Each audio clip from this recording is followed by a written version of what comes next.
اعوذ باللہ من الشیطان الرجیم، بسم اللہ الرحمن الرحیم۔ اسلامک یوٹیوب چینل پہ خوش آمدید۔ سب سے پہلے گزارش، اگر آپ پہلی مرتبہ اس چینل کا وزٹ کر رہے ہیں تو سب سے پہلے اس چینل کو سبسکرائب کر دیں، ساتھ میں لگے گھنٹی کے بٹن کو دبائیں تاکہ جو بھی نئی ویڈیو میں اپلوڈ کروں سب سے پہلے اس کی انفارمیشن آپ تک پہنچے۔ چلیے زبردست موضوع کی طرف چلتے ہیں۔ دوستو، 4 سبق آموز حکایتیں۔ جو خدا موت اور ہدایت دے سکتا ہے وہ رزق کیوں نہیں دے سکتا؟ دوستو، حکایت نمبر اول۔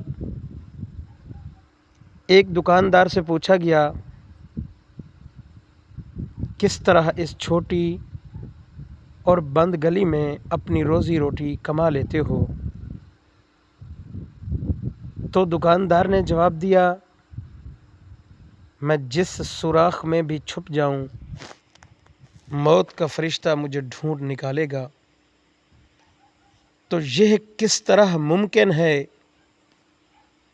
کہ رزق والا فرشتہ مجھے نہ ڈھونڈ سکے؟ کیا زبردست بات اس نے کہی ہے۔ اس نے کہا، میں چاہے جس بھی سوراخ میں چھپ جاؤں موت کا فرشتہ مجھے ڈھونڈ سکتا ہے، تو رزق والا فرشتہ بھی مجھے جہاں بھی میں بیٹھوں وہ مجھے ڈھونڈ سکتا ہے۔ حکایت نمبر 2۔ ایک نیک اخلاق و کردار کا حامل لیکن غریب لڑکا کسی کے گھر اس کی بیٹی کا رشتہ لینے گیا تو بیٹی کا باپ بولا، تم غریب ہو اور میری بیٹی غربت اور تکلیف کو برداشت کرنے کی سکت نہیں رکھتی، اس لیے میں تمہیں اپنی بیٹی کا رشتہ نہیں دے سکتا۔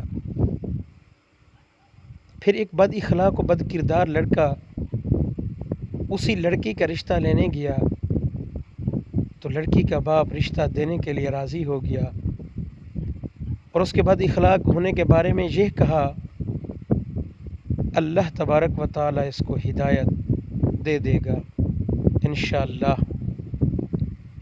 تو اس کی بیٹی نے کہا، بابا جان، کیا جو اللہ ہدایت دے سکتا ہے وہ رب رزق نہیں دے سکتا؟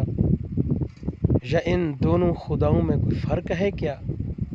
زبردست بات کہی ہے اس لڑکی نے کہا کہ پہلے لڑکے کو آپ نے ریجیکٹ کیا، یہ غریب ہے، تو دوسرے لڑکے کو آپ نے پسند کیا، یہ بد کردار تھا، آپ نے کہا اس کو اللہ ہدایت دے گا۔ تو اس نے کہا اللہ ہدایت دے سکتا ہے تو رزق میں بھی کوئی دیر نہیں لگتی، وہ رزق بھی دے سکتا ہے۔ حکایت نمبر 3۔ حاتم طائی جو بہت بڑا سخی گزرا ہے، اس سے کسی نے پوچھا، تو اس سے زیادہ بھی کوئی سخی ہے؟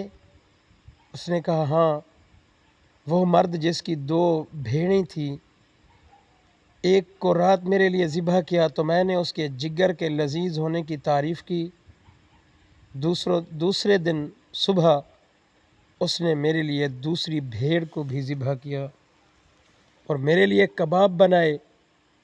پوچھا گیا تو اس نے اس کے ساتھ کیا کیا؟ کہا کہ میں نے اس کے بدلے میں 500 بھیڑیں دیں۔ تو کہا کہ پھر آپ اس سے زیادہ سخی ہوئے؟ تو حاتم طائی نے کہا، نہیں، اس کے پاس جو کچھ تھا اس نے سارے کا سارا مجھے دے دیا، جبکہ میں نے اپنے مال میں تھوڑا سا مال اس کو دیا ہے، تو سخی زیادہ وہ ہوا، میں نہیں۔ حکایت نمبر 4۔ دوستو، ایک عارف سے پوچھا گیا، اللہ تبارک و تعالیٰ کو کیسے پایا؟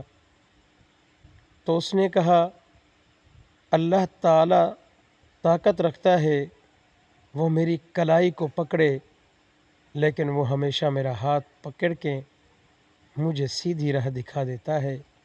اللہ اکبر! کیا خوب بات کہی ہے اس عارف نے۔ میرا رب مجھے کلائی سے پکڑتا ہے، مجھے ڈھیل دے دیتا ہے، اور رب تعالیٰ مجھے ہاتھ سے پکڑ کے سیدھے رستے پہ لے آتا ہے۔ اللہ تبارک و تعالیٰ